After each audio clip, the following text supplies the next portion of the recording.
Baik, ibu-ibu sekalian. Halo Kak Dona Merlinda, welcome. Hari ini kita akan membaca dua raja, raja 14, 15, dan 16. Kita ada 13 orang, mungkin kita akan uh, sedikit ini. Kita membaca ini ya, apa? Yang pertama Kak Marina Kamagi, yang kedua Kak Dewi, ketiga Kak Lia, keempat Kak Harmoni, kelima Kak Lili, keenam Kak Dona, ketujuh Kak Anggi, kedelapan Kak Rambu, kesembilan Bentar, Bu Kak. Ning Lumaris, Rambut. kesepuluh Kak Ida, Bu Ning dia nyimak. Oke, terus. Bu Ning nyimak, Kak Lili juga nyimak, Oh, Lili nyimak ya. Kak Ida, Kak Rahayu, sama Kak Lingling, Bentar, Ida, Kak Rahayu, Ida, Rahayu, Kak Ling, Lingling, baru Joli ya. Bu Joli, baru Mary. Ya, sebentar jadi Lili ya karena sakit dia ya.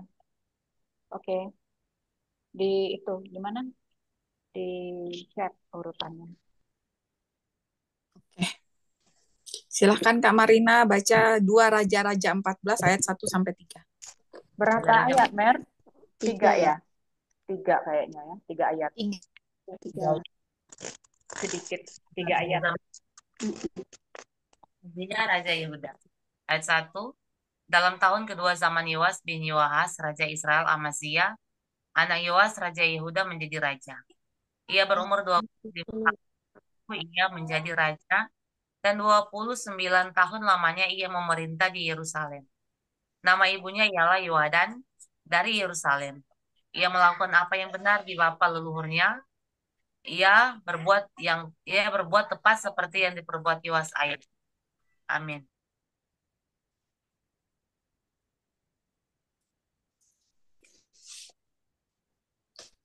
Kak Dewi masih di mute, Kak. Oke, ayat 4. Namun demikian, bukit-bukit pengorbanan tidaklah dijauhkan. Bangsa itu masih mempersembahkan apa ini? Aduh. Bangsa itu masih mempersembahkan dan membakar korban di bukit-bukit itu. Segera sesudah kuasa kerajaan itu kokoh di tangannya, dibunuhnya lah pegawai-pegawainya yang telah membunuh raja, yaitu ayahnya. Tetapi anak-anak para pembunuh itu tidak dihukum mati olehnya, seperti yang tertulis di dalam kitab Taurat Musa, di mana Tuhan telah memberi perintah, janganlah ayah dihukum mati karena anaknya, janganlah juga anak dihukum mati karena ayahnya, melainkan setiap orang yang harus dihukum mati karena dosanya sendiri. Amin. 7-9. Ia mengalahkan Edom di lembah Asin, 10.000 orang banyaknya, dan merebut Sela dalam peperangan itu. Lalu dinamainya kota itu Yoktel. Begitulah sampai hari ini. 8. Pada waktu itu Amazia menyuruh utusan kepada Yoas bin Yoahas bin Yehu, Raja Israel, mengatakan, mari kita mengadu tenaga. 9. Tetapi Yoas, Raja Israel, menyuruh orang kepada Amazia, Raja Yehuda, mengatakan, rumput duri yang di Gunung Libanon mengirim pesan kepada pohon aras yang di Gunung Libanon. Bunyinya, berikanlah anakmu perempuan kepada anakku laki-laki menjadi istrinya. Tetapi binatang-binatang hutan yang ada di Gunung Libanon itu berjalan lewat dari sana, lalu menginjak rumput duri itu. Amin. 2 Raja-Raja 14 ayat 10. Memang engkau telah mengalahkan Edom, sebab itu engkau menjadi tinggi hati. Cukuplah bagimu mendapat kehormatan itu dan tinggallah di rumahmu. Untuk apa engkau menantang malapetaka, sehingga engkau jatuh dan Yehuda bersama-sama engkau. 11. Tetapi Amasya tidak mau mendengarkan. Sebab itu majulah Yoas, Raja Israel, lalu mengadu tenagalah mereka. Ia dan Amasya Raja Yehuda di Bet Semes yang termasuk wilayah Yehuda. 12. Yehuda terpukul kalah oleh Israel sehingga masing-masing lari ke kemahnya. Amin. 13.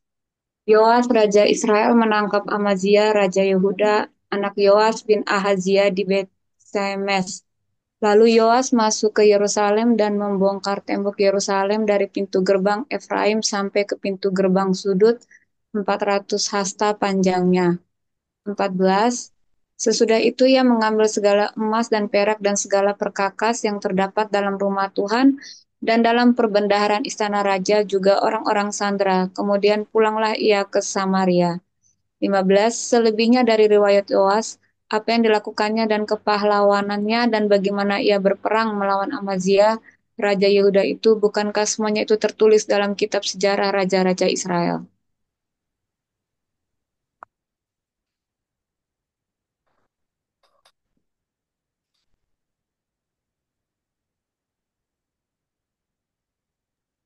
Ibu Anggi, silahkan Ibu Anggi. Kemudian Yoas mendapat perhentian bersama-sama dengan nenek moyangnya, dan ia dikuburkan di Samaria di samping raja-raja Israel. Maka Yerobeam anaknya menjadi raja menggantikan dia. Ayat 17, Amazia bin Yoas, Raja Yehuda, masih hidup 15 tahun lamanya sesudah matinya Yoas bin Yoahas, Raja Israel. Selebihnya dari riwayat Amazia, bukankah semuanya itu tertulis dalam kitab sejarah Raja-Raja Yehuda? Di Yerusalem, ayat 19, di Yerusalem orang mengadakan persepakatan melawan dia. Sebab itu larilah ia ke Lakhis, tapi mereka menyuruh mengejar dia ke Lakhis, lalu dibunuhnya lah dia di sana. Amin. Ayat 20, diangkutlah dia dengan kuda lalu dikuburkan di Yerusalem di samping nenek moyangnya di kota Daud. Ayat 21, segenap bangsa Yehuda mengambil Asaria yang masih berumur 16 tahun dan mengangkat dia menjadi raja menggantikan ayahnya Amasya. Ia memperkuat Elat dan mengembalikannya kepada Yehuda sesudah raja mendapat perhentian bersama-sama dengan nenek moyangnya. Amin.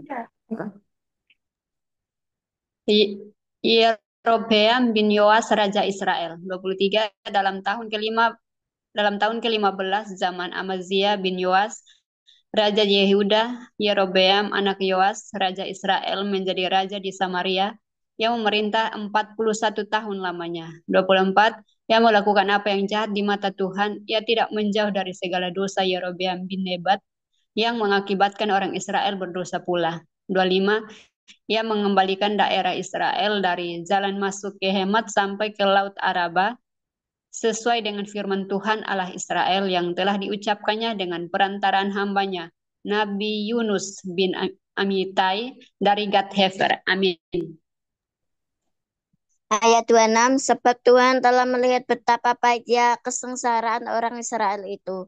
Sudah habis saja baik yang tinggi maupun yang rendah kedudukannya. Dan tidak ada penolong bagi orang Israel. Tetapi Tuhan tidak mengatakan bahwa ia akan menghapuskan nama Israel dari kolong langit. Jadi ia menolong mereka dengan perantaraan Yerobeam bin Yoas. Selebihnya dari riwayat Yerobeam dan segala yang dilakukannya dan kepahlawanannya, bagaimana ia berperang dan bagaimana ia mengembalikan Damsyik dan Hamat Yehuda ke dalam Israel. Bukankah semuanya itu tertulis dalam kitab sejarah Raja-Raja Israel? Amin. Ayat 29, kemudian Yerobeam mendapat perhentian bersama-sama dengan nenek moyangnya, raja-raja Israel.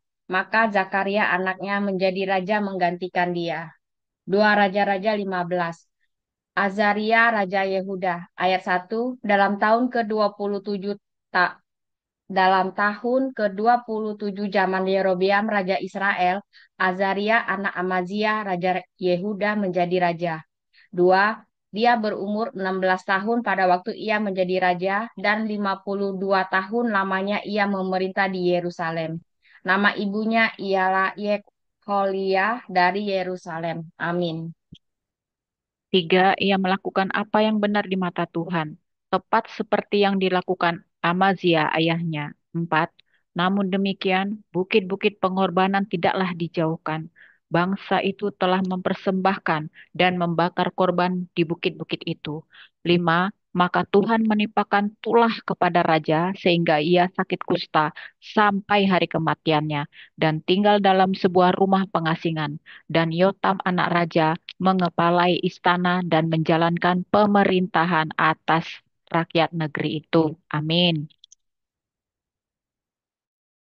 6-8, selebihnya dari riwayat Azaria, dan segala yang dilakukannya, bukankah semuanya itu tertulis dalam kitab sejarah Raja-Raja Yehuda?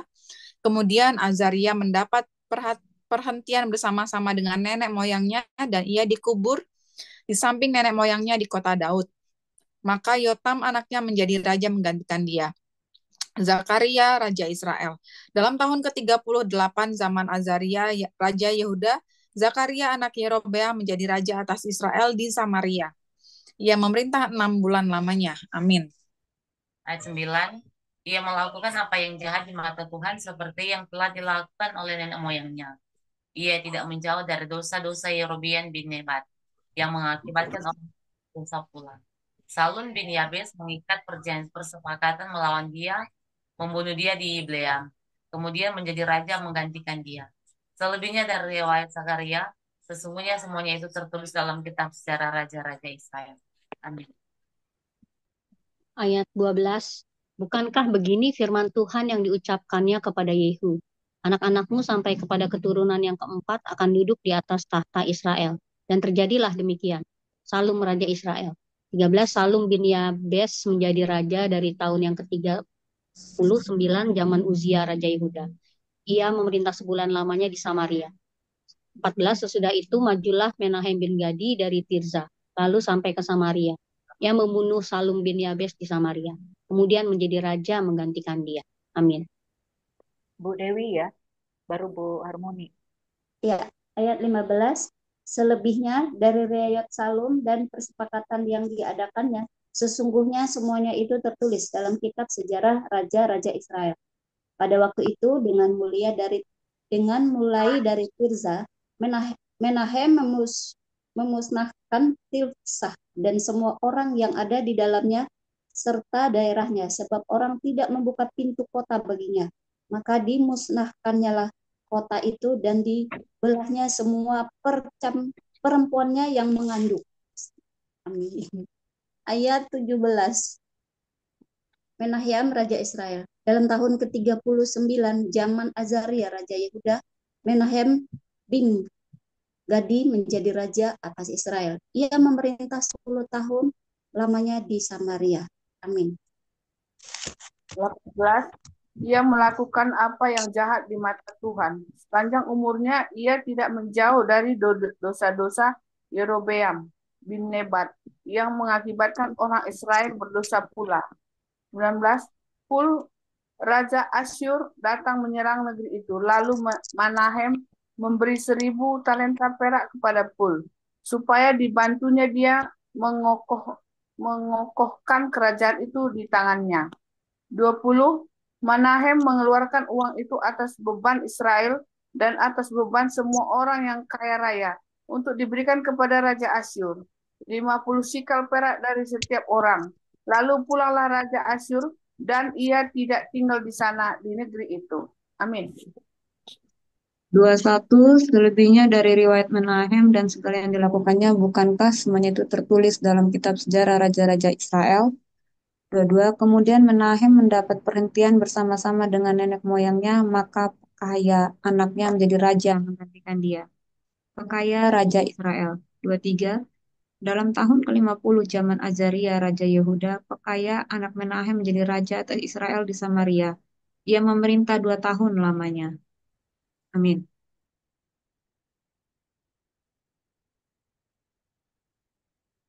Anggi. Ya, Bu.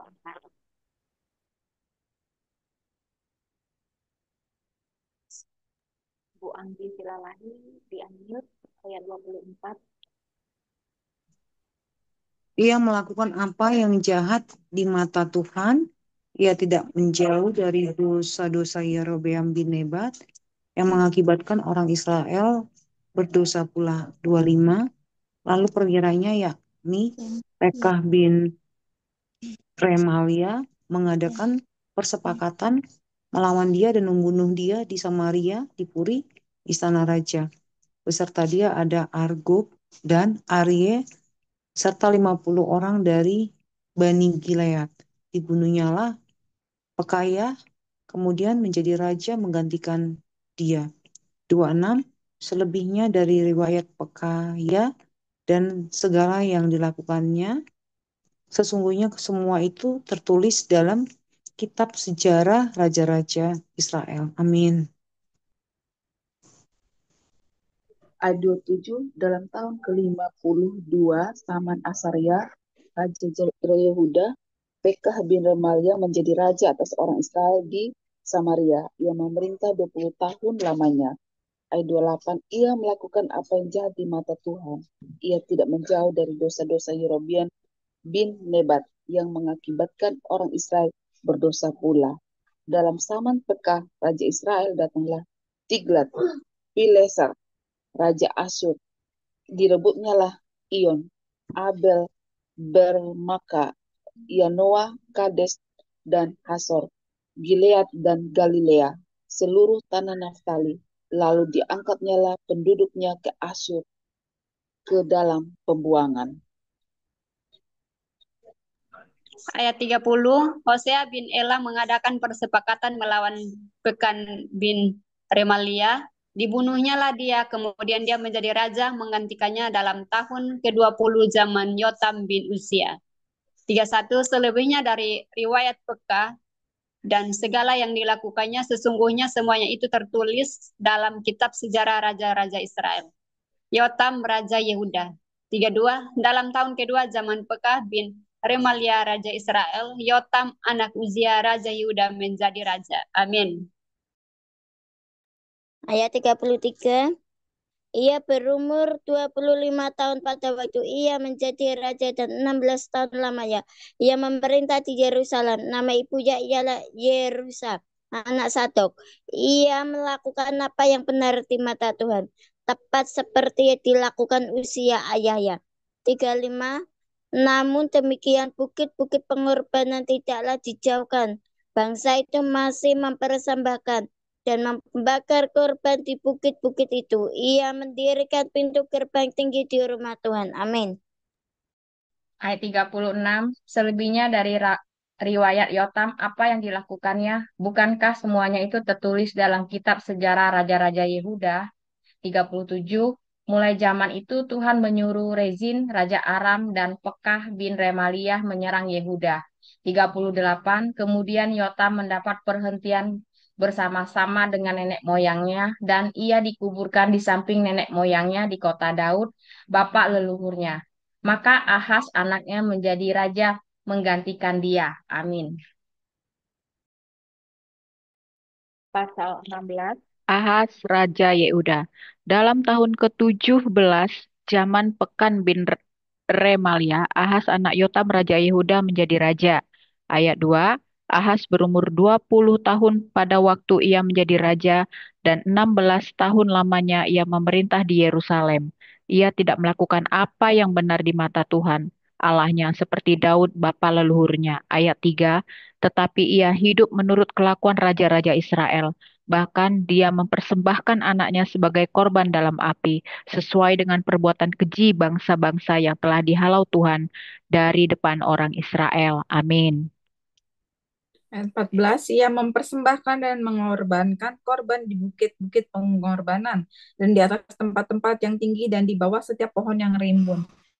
Pada waktu itu majulah Rezin, Raja Aram, dan Pekah bin Remalia, Raja Israel untuk memerangi Yerusalem.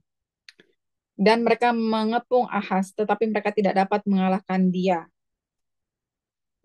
Pada masa itu Rezin Raja Aram mengembalikan Elat kepada Edom. Lalu ia mengusir orang-orang Yehuda dari Elat. Datanglah orang-orang Edom ke Elat dan diam di sana sampai hari ini. Amin. Ayat 7, Ahaz menyuruh utusan-utusan kepada Tiglat-Pileser, Raja Asyur mengatakan, Aku ini hambamu dan anakmu. Majulah dan selamatkanlah aku dari tangan Raja Aram dan dari tangan Raja Israel, yang telah bangkit menyerang aku. Ahaz mengambil perak dan emas yang terdapat dalam rumah Tuhan dan dalam perbendaharaan istana raja, dan mengirimnya kepada Raja Asyur sebagai persembahan. Maka Raja Asyur mendengarkan permintaannya dan maju melawan Damsyik, merebutnya dan mengangkut penduduknya tertawan ke Kir, tetapi Rezin dibunuhnya. Amin. Ayat 10. Sesudah itu pergilah Raja Ahaz menemui Tiglas-Pileser, Raja Asyur, ke Damsyik. Setelah Raja Ahaz melihat mezbah yang ada di Damsyik, dikirimnyalah kepada Imam Uria ukuran bagian mezbah itu menurut buatannya yang tepat. Lalu Imam Uria mendirikan mezbah tepat seperti keterangan yang dikirimkan Raja Ahaz dari Damsyik. Demikianlah dibuat Imam Uria menjelang datangnya Raja Ahaz dari Damsyik. 12. Setelah Raja pulang dari Damsyik, maka Raja melihat mezbah itu. Lalu mendekatlah Raja kepada mezbah itu, naik ke atasnya. Amin. 13. Membakar korban bakarannya dan korban sajiannya, mencurahkan korban curahannya di atas mezbah itu, dan menyiramkan darah korban keselamatannya kepadanya. 14. Tapi ia menyuruh menggeser mezbah tembaga yang ada di hadapan Tuhan dari depan rumah Tuhan, dari antara mezbah baru dengan rumah itu, dan menaruhnya di sebelah utara mezbah baru itu. 15. Kemudian Raja Ahaz memerintahkan kepada Imam Uria, bakarlah di atas mezbah besar itu korban bakaran pagi dan korban sajian petang, juga korban bakaran dan korban sajian raja. Lagi korban bakaran dan korban sajian dan korban curahan seluruh rakyat negeri. Dan siramkanlah kepadanya segenap darah korban bakaran dan segenap darah korban sembelihan. Tetapi mezbah tembaga itu adalah urusanku. Amin.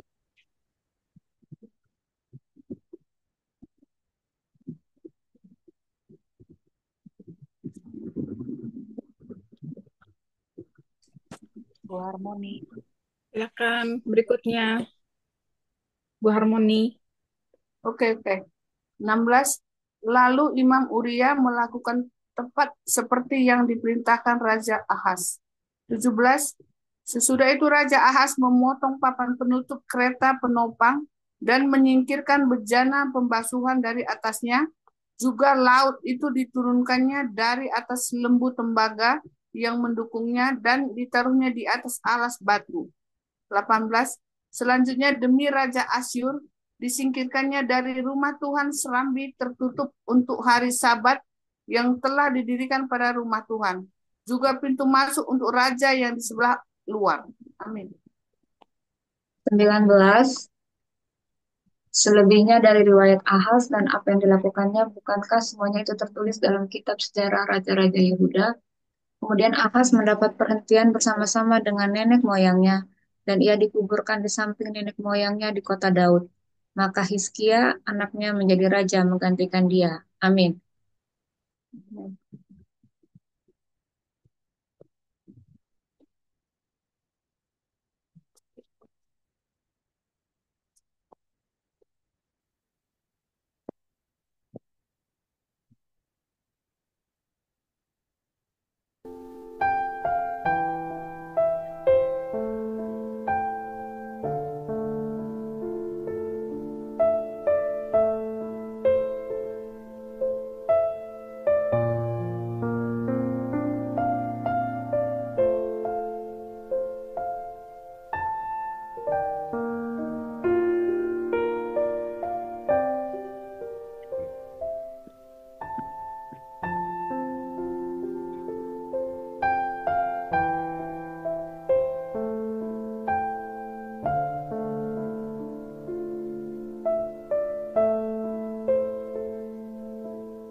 Baik, Ibu-ibu, apakah ada yang mau berbagi rema untuk pembacaan kita hari ini di 2 Raja-Raja 14 sampai 16? Ibu-ibu,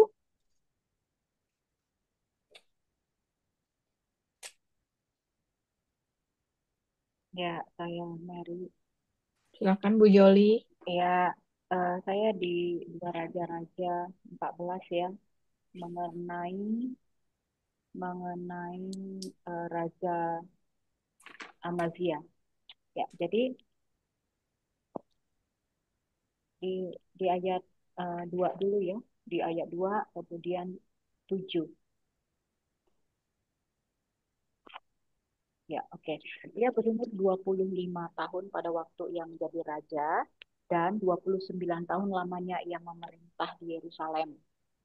Nah, lalu di 7, ia mengalahkan Edom di lembah Asin, 10.000 orang banyaknya, dan merebut Sela dalam peperangan.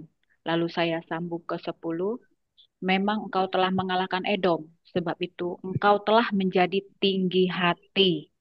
Cukuplah bagimu mendapat kehormatan itu, dan tinggallah di rumahmu. Untuk apa engkau menantang malapetaka, sehingga engkau jatuh, dan Yehuda bersama-sama dengan engkau.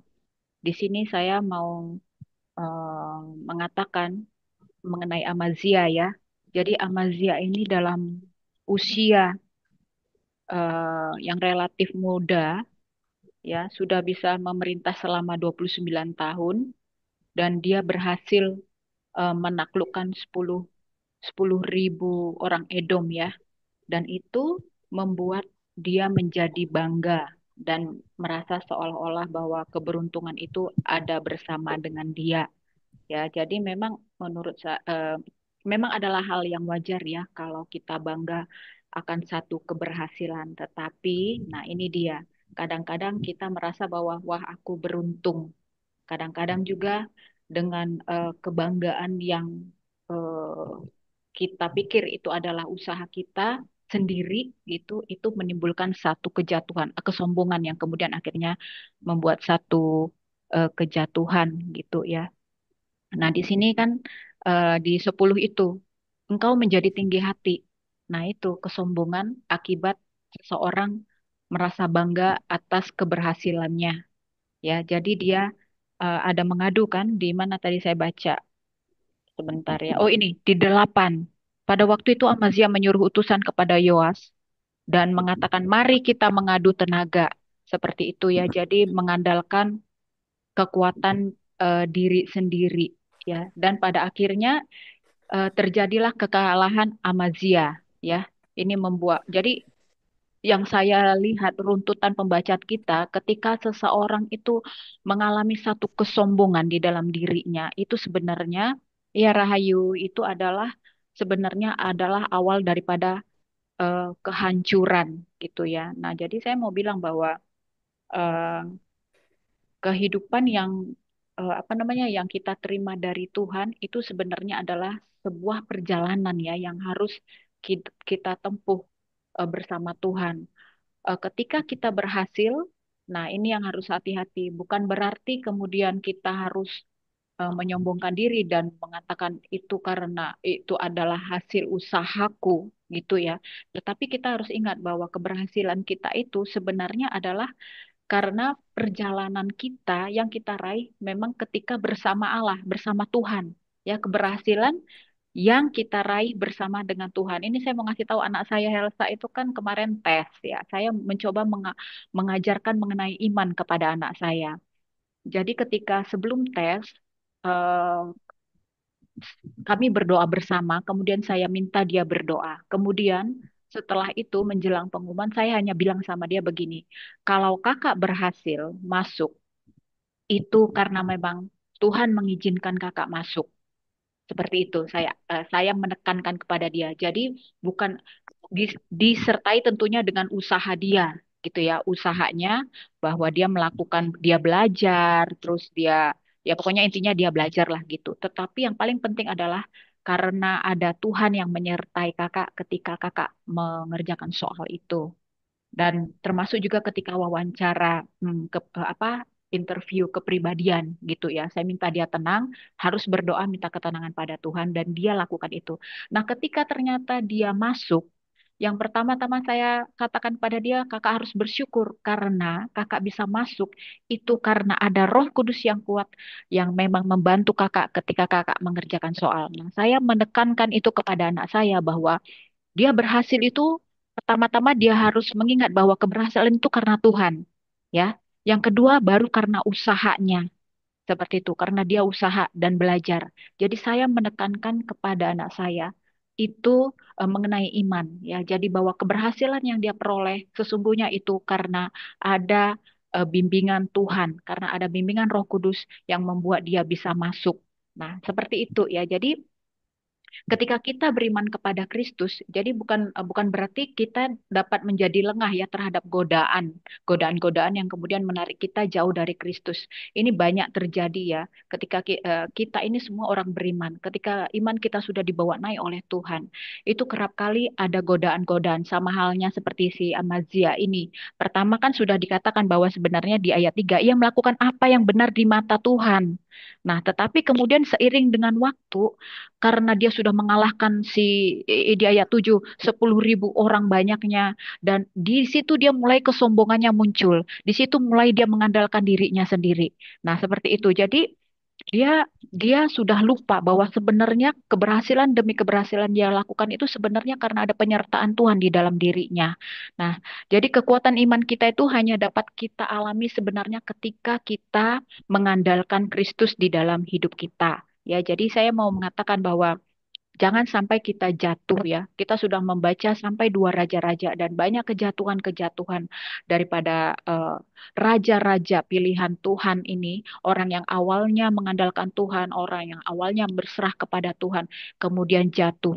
Baik itu karena dia lengah, lengah karena eh, apa kekayaan, lengah karena godaan wanita, lengah karena kekuasaan. Nah, kita cukup belajar dari firman Tuhan ini yang kita baca, jangan sampai kita lengah karena ketika kita lengah, disitulah sebenarnya awal kehancuran kita. Itu aja, Mary. Terima kasih, Tuhan berkati. Makasih Bu Joli, luar biasa banget remanya ya. Ditarik dari beberapa ayat yang ada di pasal 14 tadi ya, bagaimana siapa tadi rajanya ya? Amazia ya. Iya, Karena Amazia. Amazia itu masih muda, dipakai Tuhan, memperoleh kemenangan, terus memerintah selama beberapa puluh tahun, 29 tahun ya kalau nggak salah. Iya. Tapi karena adanya pengandalan diri sendiri, adanya godaan, dia tergoda dan akhirnya terjatuh lagi. Itu satu rangkaian yang memang menjadi peringatan banget buat kita gitu kan. Ini saya berpikir seperti ini ya. Setiap orang yang dibawa tentang naik level, berkemenangan atas kemenangan, itu diimbangi dengan godaan sih sebenarnya. Maksudnya saya yakin apa yang terjadi saat ini di kita itu juga dulu juga sudah terjadi. Apa yang dulu terjadi ya juga terjadi juga sekarang itu. Makanya juga kalau kita lihat tentang Paulus berkata apa yang sudah dialami oleh pendahulu-pendahulunya itu disuratkan buat dinyatakan dalam sebuah surat, ditulis itu untuk menjadi pelajaran untuk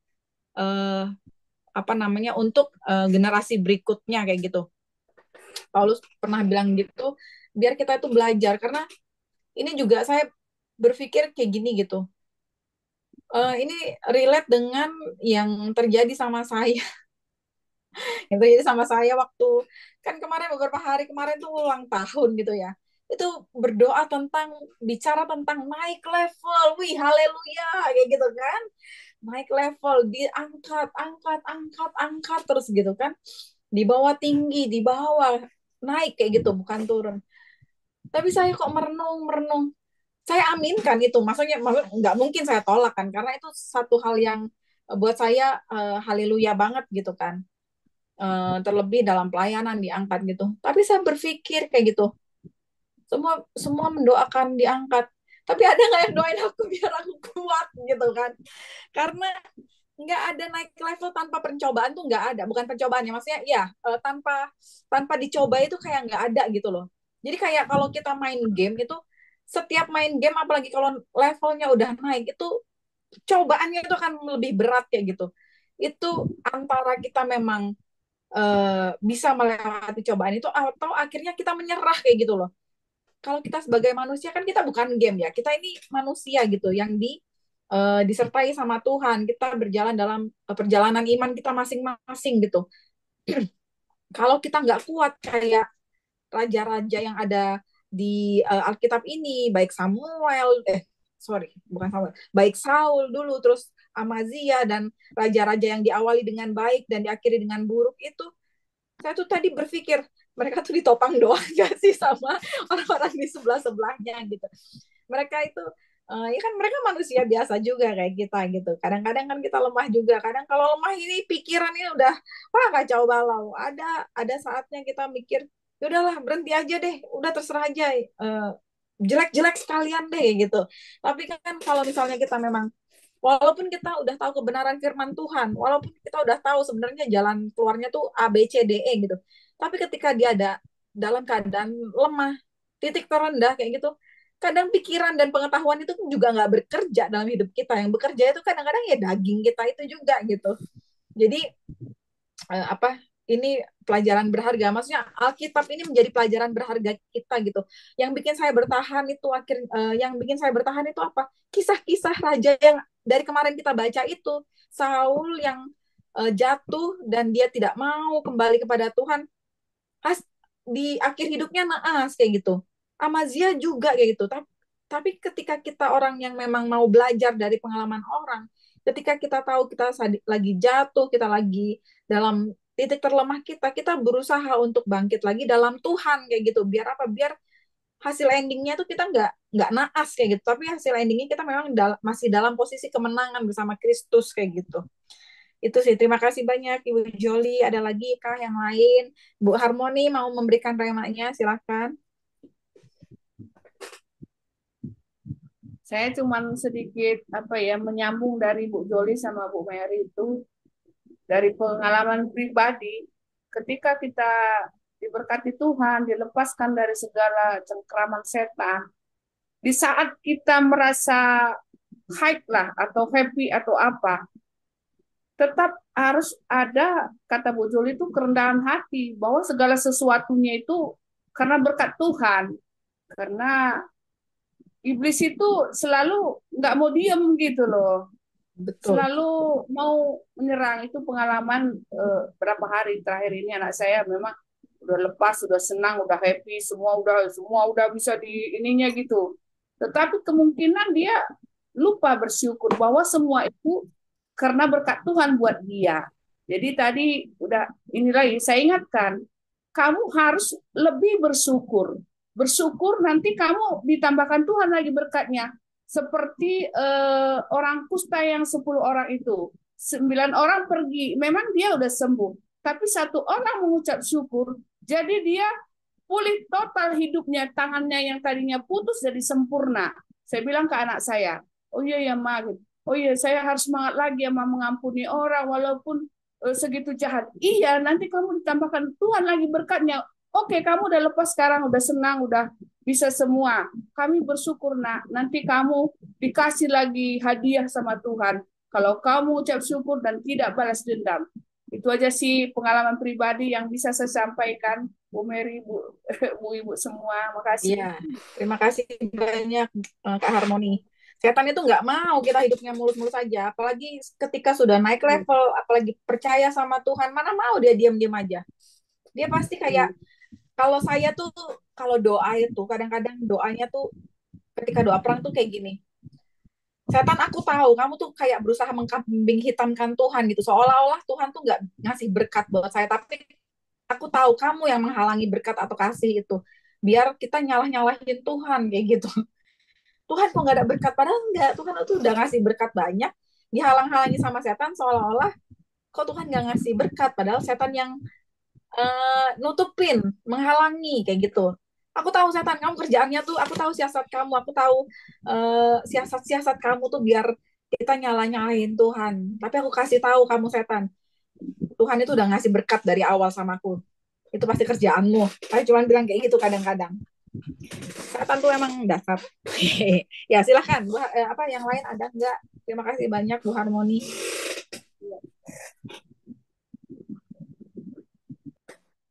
Kak Dewi senyum-senyum, silahkan berbagi remanya Kak Dewi. Itu saya tadi marah-marahin. Mary ada aja.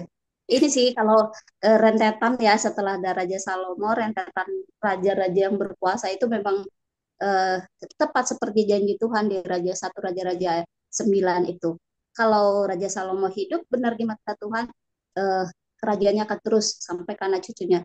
Tapi kan dia berikutnya itu dikatakan, tetapi jika kamu ini dan anak-anakmu berbalik daripadaku dan tidak berpegang pada segala perintah dan ketetapanku, maka aku akan melenyapkan bangsa Israel. Gas sampai ke bawah tuh ayat-ayatnya. Akhirnya yaitu yang terjadi. Hanya beberapa lama udah ganti raja. Jadi tidak ada pentahbisan raja seperti sebelumnya. Gitu. Jadi yang terjadi itu terus melakukan apa yang benar di mata Tuhan. Tetapi yang penyembahan berhala dari mulai Yerobiam itu nggak ada yang menyentuhnya, menghancurkannya.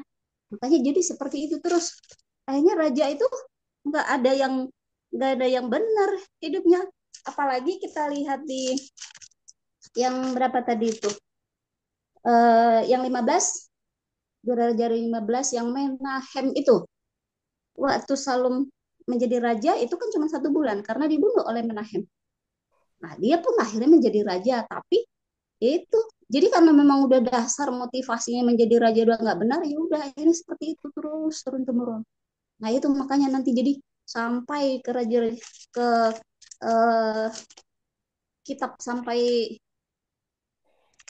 terakhir ini nanti yaitu pergantian raja-raja yang sudah nggak ditahbiskan oleh Tuhan, tidak berkenan lagi di mata Tuhan, dia hanya melakukan apa yang dia mau aja, sampai mengorbankan anaknya.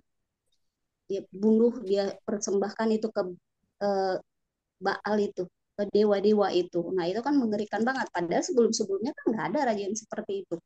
Nah, tapi ini jadi tergenapi 1 Raja-Raja 9 itu, mulai itu dari Yerobiam terjadilah sampai raja berikutnya. Jadi ya mungkin kalau ke kita nih, kita mengingatkan kepada kita lah supaya hal seperti ini nggak terjadi. Ya udah, kalau misalnya di realitas kita sudah ada agak-agak nggak benar, ya udah kita nih yang udah baca firman nih kita robah lah. Jadi karena cucu itu nggak terjadi lagi seperti itu. Gitu sih kalau yang aku dapat ya. Makasih Mer. Sama Kak Dewi, makasih banyak Kak Dewi. Ya betul Kak, benar. Ini saya keinget sama kesaksian temanku. Dia tuh bicara bagaimana orang tuanya itu pelayanan kaula muda, dan itu luar biasa menangani anak-anak muda kayak gitu kan. Tapi ternyata pada akhirnya orang tuanya ini berpisah, malah berbalik dari Tuhan. Sampai akhir hayatnya itu berbalik dari Tuhan. Ada satu pendeta besar yang dimenangkan, padahal yang sekarang jadi pendeta besar yang dimenangkan oleh orang tuanya itu dulu gitu kan. Tapi kalau dia bilang itu kita dulu, maksudnya dia anak pendeta, ngeliat kenyataan itu dia kecewa sama Tuhan, marah, dia ngerasa yang dia dengar itu semua sia-sia gitu. Tapi dia bilang kayak gini, saya harus menipu Bapa dari segala penipu. Jadi kalau misalnya setan itu mengira dengan orang tuanya itu berbalik dari Tuhan, berantakan. Kalau setan mengira kami keturunannya itu akan maksudnya akan hilang, bukan hilang ya, akan rusak. Dia bilang enggak, kami malah harus memutuskan itu semua, dan kami harus memutuskan semua kejahatan, bukan kejahatan ya, istilahku nih, saya harus memutuskan kejahatan yang sudah orang tua saya lakukan, dan saya harus malah membuktikan bahwa setan itu nggak bisa menipu itu. Jadi ya sama kayak Kak Dewi tadi bilang, di atas-atasnya udah jahat, tapi kalau di bawahnya itu tahu kebenaran firman itu harus dipegang kuat-kuat kayak gitu untuk ya itu agar kita tidak ikut terjatuh kayak gitu. Terima kasih Kak Dewi. Haleluya banget nih hari ini. Ada yang lain? Kak Lia tadi udah belum ya Kak Lia? Oh iya, silakan. Aku nambahin dikit aja, Mer. Kayak apa tadi ya? Kita ya nama kita beruntung ya, kita yang harusnya selalu merasa beruntung kayak tadi bilang masalah bersyukur ya. Eh, kita ini hidup kan ada dua ya, ada dua pilihan. Kita hidup untuk Tuhan atau hidup untuk kedagingan kan gitu ya, untuk manusia. Jadi ini kayak si ini nih siapa namanya nih yang di Raja-Raja 16 nih. Raja Ahab ya. Ahab. Heeh. Itu eh, pada akhirnya hidupnya dia tidak ada penyertaan Tuhan karena apa? Karena dia melecehkan Tuhan. Sebetulnya dia posisinya udah bagus, harusnya dia bersyukur, beruntung sebagai seorang raja apa tapi dia lebih memilih kedagingan dia. Gitu juga kan dengan kita ya, seperti tadi bicara bersyukur, harus eh, apa namanya kalau sudah hidup dalam firman ya jadi pelaku firman kan gitu ya. Terus apa namanya?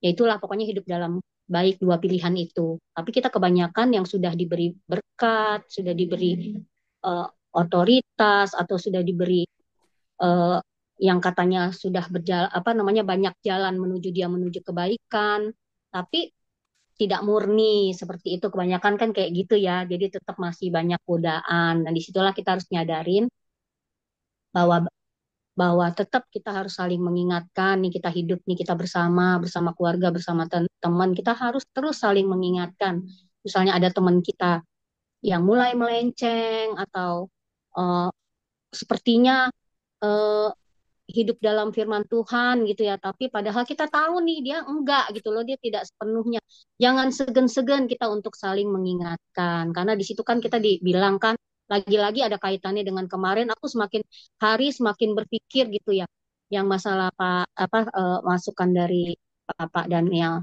Alexander itu ya eh, itu benar-benar teguran gitu loh itu bagus banget itu ayo deh kita mulai dari kita nih Zoom kita ini nih kita pertahankan kita terus saling mengingatkan itu kalau menurut aku sih kayak gitu aja dulu deh yang kecil dulu deh kita jalanin gitu ini jangan sampai kita dibilang kayak Raja Ahab nih apa namanya melecehkan Tuhan ya gitu aja ya Mer ya.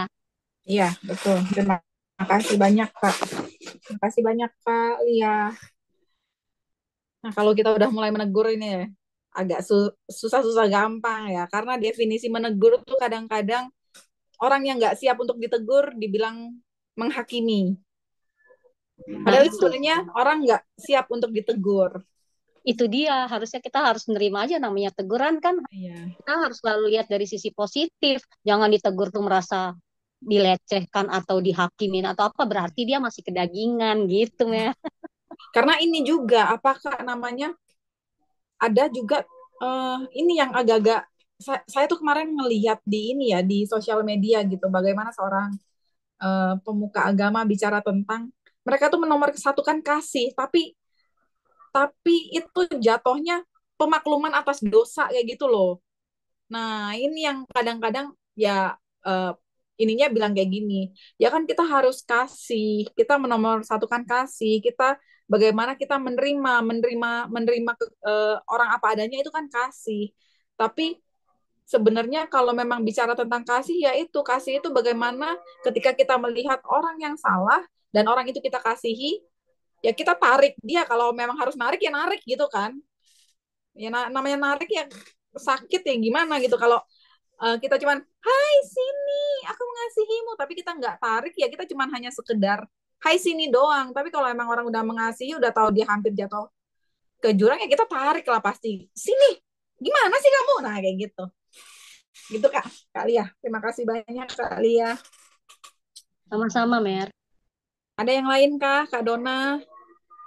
Nih aku udah ada dapat nih tadi pagi nih dari hamba Tuhan. Ini sangat-sangat pastilah buat kita nih akan banyak perubahan yang terjadi ini.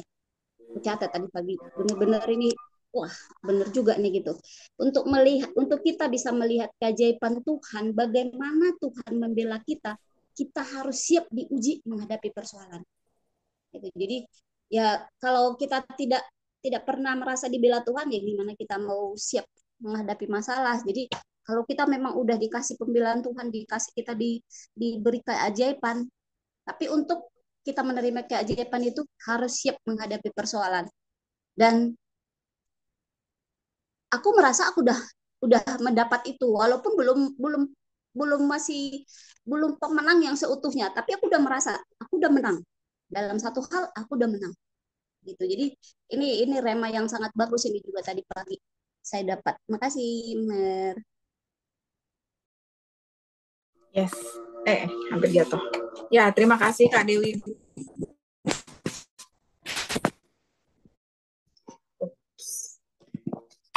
Yang mendapatkan mujizat itu juga harus siap di titik terendah. Kalau Kak Dewi sudah tahan uji, kita tahu sama-sama.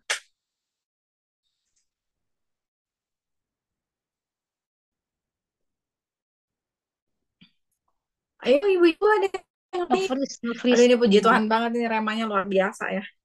Dona, gimana? Oh ya, Kak Dona gimana? Mama masih di rumah sakit nggak, Kak? Kita nanti juga doa untuk ibunya Kak Dona. Iya. Kak Dona Merlin, Kak Dona Merlince. Hah? Dona ketiduran. Iya, Kak, ibunya Kak Dona kemarin di rumah sakit. Iya. Kak Donce lagi jaga mungkin. Ada yang mau kasih rema lagi? Ibu-ibu?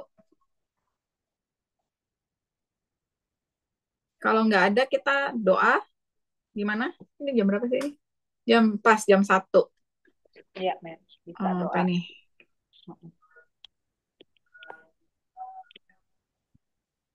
Oke.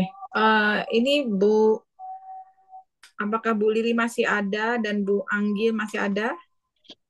Bu Lili. Bu Anggi yang ada. Lili dia kan di rumah sakit, jadi dia memang lemah. Kemarin baru dioperasi tulang itu loh. Ini Bu Anggi silakan lagi. Bu Lili dioperasi tulang ya. Sebentar, coba aku lihat dulu catatannya. Iya, Kak Ida. Kak Ida mau bagi rema, Kak Ida? Atau Cukup. Bu Kaban mau bagi rema? Cukup-cukupnya agak luar biasa. Dan Bu Kaban ada mau bagi rema, Bu Kaban? Bukan. Aku menyimak sangat luar biasa siang hari ini. Aku nggak bagi rema, tapi sangat berberkati. Sampai kayak menangis. Kenapa, Kak Ida? Ya. Ibu Ning tuh minta doain Ibu Ning. Ya, cuman mengingat kebaikan Tuhan aja itu, Kak. Iya, amin. Yes. Kalau bukan Tuhan, kita udah gleper. Itu Bu Ning itu. Kita hari ini berdoa untuk Bu Lili. Operasi apa ya, Kak, Bu Lili ya? Operasi tulang. Ya? Iya, dia sudah selesai. Cuman ini kan dia kan keluar. Ya, dia masih pemulihan. Nanti. Nanti kita doakan sama ini Bu Ning ini buat calon besan ya. Calon besannya kenapa kita doakan agar jadi anak. Gimana Bu Ning, silakan. Saya minta doa seperti yang saya katakan sama Bu Joli itu, calon besan saya itu sampai sekarang juga belum sadar. Mungkin juga kalau sudah sadar, kan akan dioperasi jantungnya, jadi biar kehendak Tuhan yang jadi. Jadi sudah 2 minggu ini masih di rumah sakit Karolus dan belum sadar karena jantung dan parunya memang bermasalah berat gitu. Terima kasih, saya nggak bisa ngomong. Ya, baik Ibu Ning. Calon besannya namanya siapa, Bu Ning? Namanya Tiur Tiur gitu aja. Aduh, lupa saya kok jadi pikirannya. Sidabutar, marganya Sidabutar. Oh, calon besan berarti ini ya, orang tua dari menantunya Ibu Ning ya? Iya, Oh iya. iya, baik-baik. Jadi eh, calon calon mertua anak saya. Ibu Lili operasi tulang belakang. Lalu Bu Anggil, Bu Anggi mungkin bisa cerita dulu gimana hasil dokter kemarin biar tahu nanti doainya gimana. Eda Anggi. Maksudnya gimana ya, Dak? Kemarin Eh, kan udah diceritain. Nggak maksudnya kan ke dokter terakhir kan hasilnya bagaimana? Persiapan. Oh, Persiapan persiapan. untuk ini. Iya. Oh, ya udah berarti doanya untuk persiapan ini ya, untuk persiapan operasi kah atau apa? Operasi. Iya, operasi. Oh, ya persiapan operasi operasi apa? kanker payudara.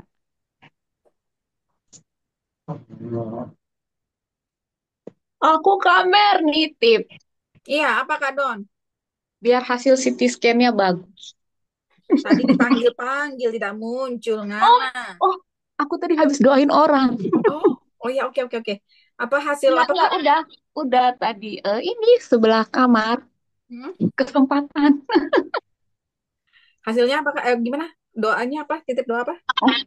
Enggak, aku tadi kesempatan doain orang di rumah sakit, jadi aku tinggal bentar tadi. Ini yang mau didoakan apa nih? Ini Spesifiknya? aku CT scan mamaku biar normal. Normal ya. Indikasinya apa Kak jadinya? Aku belum kesana lagi. Dokter masih memperkirakan antara TBC atau tumor. TBC?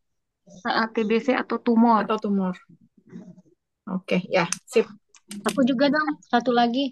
Siapa Ini Kak Lia? anakku yang paling kecil tuh yang suka renang itu mau operasi amandel hari Selasa.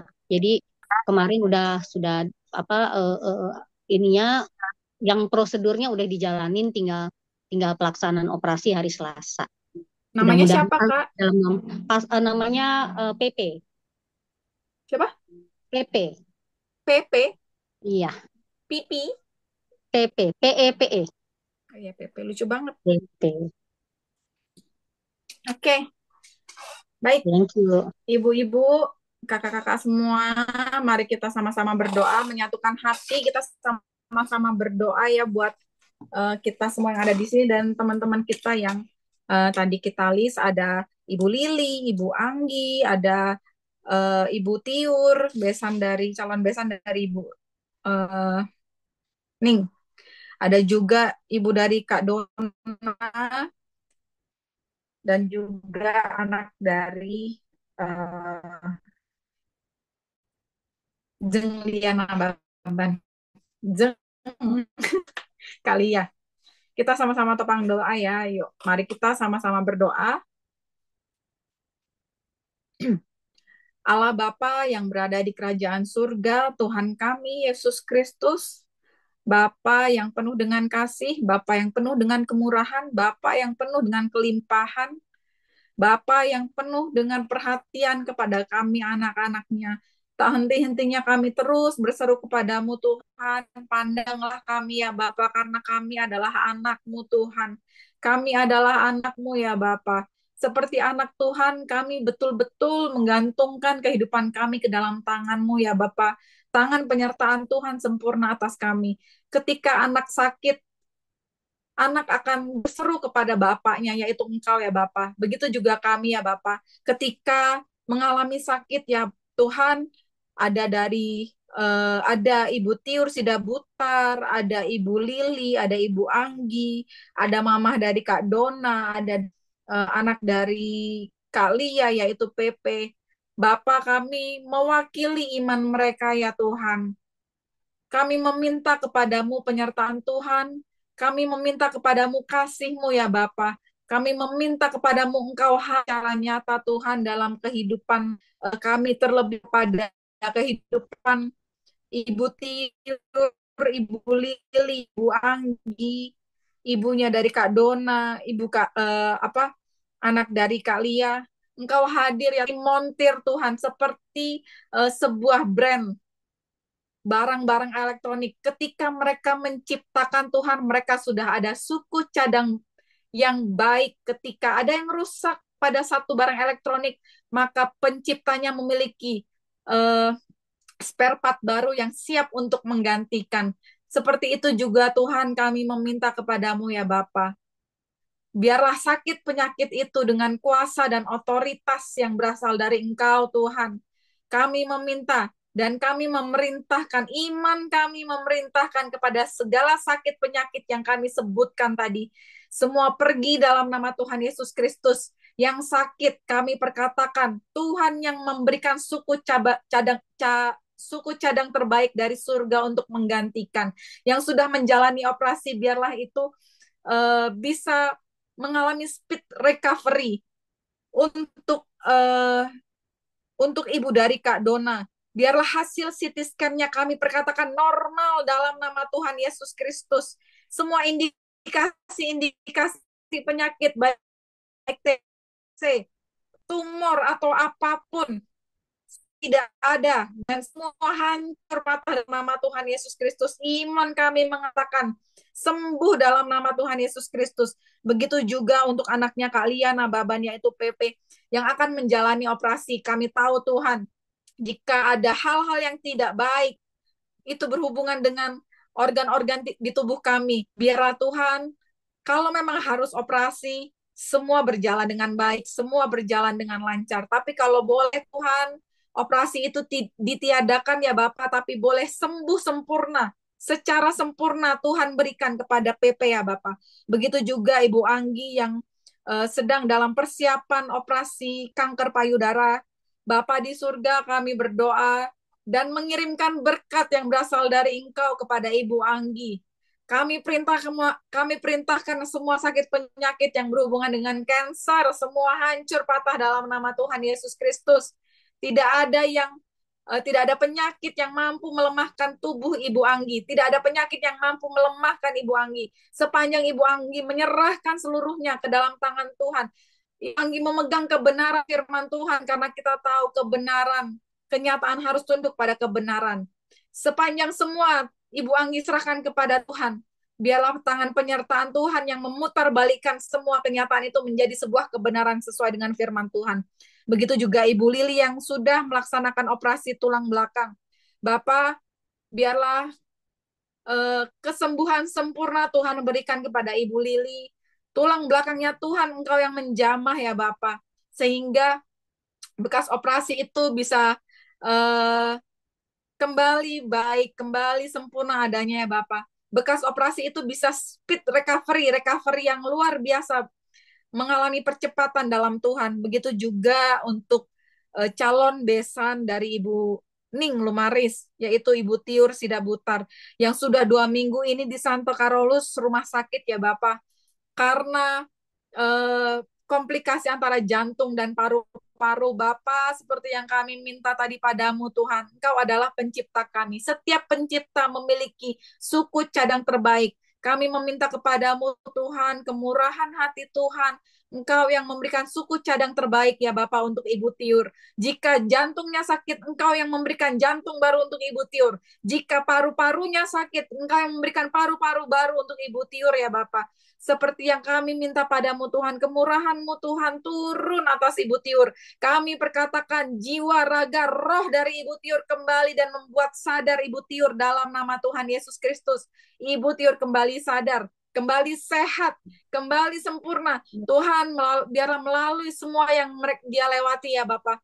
Terlebih ini untuk pengalaman encounter bersama Engkau. Sehingga sakit yang ia lewati, sehingga setiap sakit yang setiap orang kami doakan ini tadi lewati, alami. Tidak hanya sekedar sakit, tapi mereka semua mengalami encounter bersama Engkau ya Bapak. Karena kami tahu Tuhan, kami bisa mendedikasikan hidup kami ke dalam tangan Tuhan, dan bisa mengatakan kepada setiap orang yang kami temui bahwa Tuhan itu hidup ketika kami betul-betul mengalami encounter bersama Engkau ya Bapak. Kami berdoa juga Tuhan untuk setiap orang yang ada di sini Bapak. Kak Joli, Kak Lia, Kak Dewi, Bu Kak Ida, Kak Lingling, eh, dan juga Ibu Ning, dan juga Mary sendiri ya Bapak. Tuhan Yesus Kristus, penyertaan Tuhan sempurna atas kami ya Bapak. Kami percaya Tuhan, ketika kami betul-betul menyerahkan hidup kami ke dalam tangan-Mu Tuhan. Satu yang gak suka yaitu setan ya Bapak. Kami mengaminkan hidup kami diangkat naik level terus bersama dengan Tuhan. Naik terus bersama dengan Tuhan. Tapi yang nggak mau ketinggalan Tuhan, kami minta padamu, berikan kami kekuatan Tuhan, berikan kami kekuatan dan pengharapan terus bersama Tuhan, sehingga ketika kami naik level Tuhan, kekuatan kami juga bersama dengan Engkau Tuhan, kekuatan kami berbanding lurus Tuhan dengan kekuatan yang berasal dari Tuhan. Level kami ikut naik ya Bapa, karena kami tahu ketika kami ikut naik, angin pun akan semakin kencang. Ketika kami ikut naik, godaan dari setan juga akan semakin kencang dalam seluruh aspek kehidupan kami, baik hubungan dengan pasangan, baik keuangan, baik kesehatan, baik hubungan dalam keluarga, pertemanan, dan semuanya itu pasti berusaha diganggu oleh setan. Dan kami perkatakan, Tuhan, beri kami otoritas dan kuasa. Terus ingatkan kami akan posisi kami yang berkemenangan bersama dengan Engkau ya Kristus.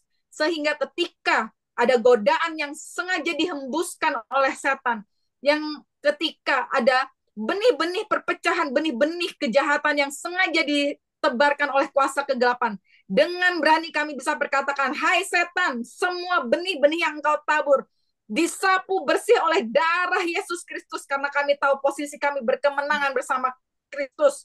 Kami memohon kekuatan berasal dari Engkau, terus ya Bapa kami, sehingga ketika ada godaan, ketika ada angin menerpa kami, ketika ada gelombang, kami bisa berpegang teguh dengan Engkau ya Bapa, karena Engkau adalah pokok anggur kami. Dan biarlah itu menjadi kesadaran kami setiap saat ya Bapa, ketika kami menempel bersama Engkau, ketika kami ini ranting dan menempel kepada pokok anggur kami, yaitu Engkau, kehidupan bahkan buah akan terjadi dalam diri kami, dalam kehidupan kami. Dan buah kami dimakan oleh banyak orang Tuhan. Buah kami buah manis dan lebat, karena kami betul-betul menempel bersama Engkau ya Bapa. Ajari kami terus Tuhan berada di jalur Engkau. Ajari kami terus Tuhan untuk menangkap pesan profetik-Mu yang Engkau berikan kepada kami, agar kami bisa berjalan bersama dengan visi misi yang Tuhan berikan kepada kami. Kami nggak sembarangan berjalan Tuhan. Kami hidup nggak sembarangan hidup, tapi kami hidup untuk menyatakan kuasa dan kebesaran Tuhan melalui kehidupan kami. Terima kasih Yesus Kristus, terima kasih banyak Bapa di surga. Kami tangkap semua berkat yang berasal dari Tuhan, dan kami lepaskan kepada setiap ibu-ibu yang ada di tengah-tengah Zoom ini. Dan biarlah Tuhan, kami perkatakan kepada setiap tantangan yang menerpa kehidupan kami, hai tantangan, engkau tidak akan membuat kami lemah dalam kehidupan kami. Tantangan, kami perkatakan dan kami peringatkan kepadamu, setiap engkau, setan, engkau, ketika engkau berusaha untuk menggoda kami, mencobai kami, kami bisa perkatakan, kami adalah anak Kristus. Setiap engkau mencobai kami, engkau yang akan hancur, karena Tuhan yang akan menghancurkan engkau langsung. Dalam nama Tuhan Yesus Kristus, terima kasih banyak Bapa di surga. Terima kasih atas kebenaran dan rema yang boleh kami terima hari ini. Amin. Amin.